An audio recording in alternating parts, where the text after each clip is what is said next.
How to turn off Reddit email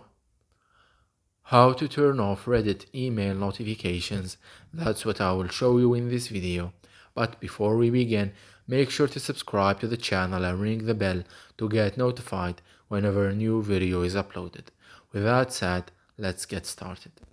So go ahead and open up Reddit, and once you do that, click on the avatar at the top right corner, then click on settings. And here from the general section, click on account settings, and then scroll down to the contact settings section, and from there click on manage emails.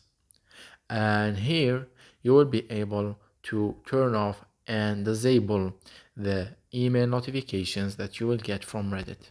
You can do that for specific notifications while leaving the others on, or you can do that for all of the notifications at once by turning on the unsubscribe from all emails option at the bottom.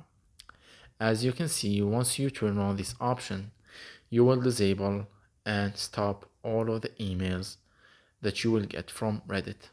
It's that easy and simple. So that was it for this video. That's how you can stop and disable all of the email notifications of Reddit.